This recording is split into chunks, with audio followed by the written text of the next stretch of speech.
News counter में बात करने जा रहे हैं अवैध निर्माण के खिलाफ वो एक्शन की जिसकी गूंज अब बंगाल से लेकर सहारनपुर तक और संभल तक सुनाई दे रही है। अब देखिए, उत्तर प्रदेश से लेकर पश्चिम बंगाल तक और 3 अलग अलग तस्वीरें सामने आई हैं जो ये बताएंगी कि क्या कुछ हो रहा है और कैसे लोगों को अब एक जगह से दूसरी जगह शिफ्ट करना पड़ रहा है। सबसे पहली तस्वीर संभल जो पिछले कई सालों से चर्चा में है, वहां पर एक बार फिर से जेसीबी और बुलडोजर से उन तमाम UEM जयपुर एक आदर्श लक्ष्य है। भावी छात्रों के लिए अच्छी नौकरी, भविष्य के लिए तैयार कौशल के साथ अच्छी शिक्षा। अवैध निर्माण को हटाया गया जो बिना अनुमति के, बिना किसी परमिशन के बना लिया गया था, और कैसे आधा दर्जन बुलडोजर इस पूरी कार्रवाई में लगे हैं। इसके बाद दूसरी तस्वीर पर ले चलता हूं आपको। यह दूसरी तस्वीर देखिए, यहां भी मस्जिद पर तकरार हो रही है और यह तस्वीर पश्चिम बंगाल की है। बताया यह जा रहा है कि एयरपोर्ट जो प्रोजेक्ट है उसके बीच में यह पूरी मस्जिद आ रही थी और केंद्र सरकार कई सालों से कोशिश कर रही है कि इस मस्जिद को हटाया जाए, क्योंकि सिक्योरिटी रीजन की वजह से यह मस्जिद यहां पर नहीं रह सकती है।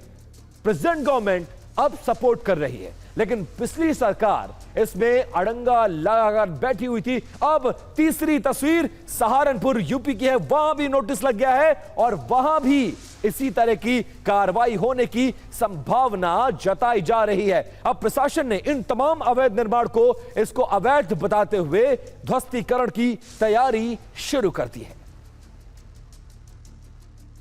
अब सबसे पहले बात करेंगे संभल की, लेकिन देखिए जो संभल में हुआ है, पिछले 2 सालों से लगातार सरकार प्रॉम्प्ट एक्शन के साथ इस तरह के अवैध निर्माण को हटाने की कोशिश कर रही है। यूपी के संभल में सरकारी जमीन पर बने इमामबाड़े और बाजार को बुलडोजर चलाकर ध्वस्त कर दिया गया। यह कार्रवाई राजस्व विभाग की रिपोर्ट और न्यायिक मजिस्ट्रेट के आदेश पर धारा 67 के तहत की गई है।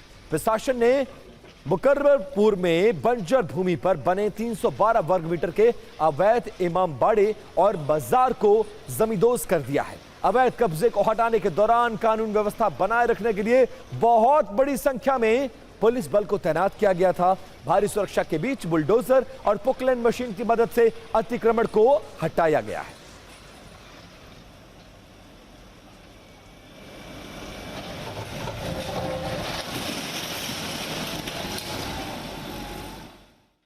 संभल जिले के मुकर्रमपुर गांव में बुलडोजर एक्शन शुरू हो चुका है। आप देख सकते हैं तस्वीरों में कि जो भी यहां पर अवैध निर्माण किया गया था उस पर प्रशासन का एक्शन लगातार जारी है। यहां पर बताया जा रहा है कि करीब 4 बीघा सरकारी ज़मीन थी जिस पर अवैध रूप से मजार और साथ ही इमाम बाड़ा जो है वो बनाया गया था, जिसके बाद प्रशासन की टीम आज यहाँ पे पहुँची है। करीब 3 बुलडोजर यहाँ पे आ चुके हैं जिनके द्वारा यहाँ पर कार्रवाई की जा रही है। अब संभल में अवैध निर्माण पर एक्शन की टाइमलाइन जरा समझ लीजिए। 2 जून 2026 को लेखपाल ने इस अवैध कब्जे की रिपोर्ट शासन को सौंपी। रिपोर्ट के आधार पर यह पूरा मामला दर्ज किया गया। 6 जून 2026 को आपत्ति दाखिल करने को कहा गया कि किसी को कोई ऑब्जेक्शन है तो सामने आइए, लेकिन किसी ने इमाम बाड़े या मजार पर कोई दावा ही पेश नहीं किया। यह बहुत चौंकाने वाला था, इसलिए मामला अज्ञात लोगों के खिलाफ दर्ज किया गया। 12 जून 2026 तक कोई पक्ष अदालत में पहुंचा ही नहीं। कोर्ट ने मजार और इमामबाड़ा को हटाने का आदेश जारी किया। कोर्ट के आदेश के खिलाफ अब तक कोई अपील नहीं हुई। कोर्ट के आदेश पर अवैध निर्माण के खिलाफ यह पूरा एक्शन सरकार लेती नजर आई है। तहसीलदार कोर्ट में इस पूरे मामले की सुनवाई हुई है। उसमें पर्याप्त साक्ष्य रखने के मौके दिए गए, किंतु कोई भी कब्जेदार इसको वैध ठहराने के लिए उपस्थित नहीं हुआ।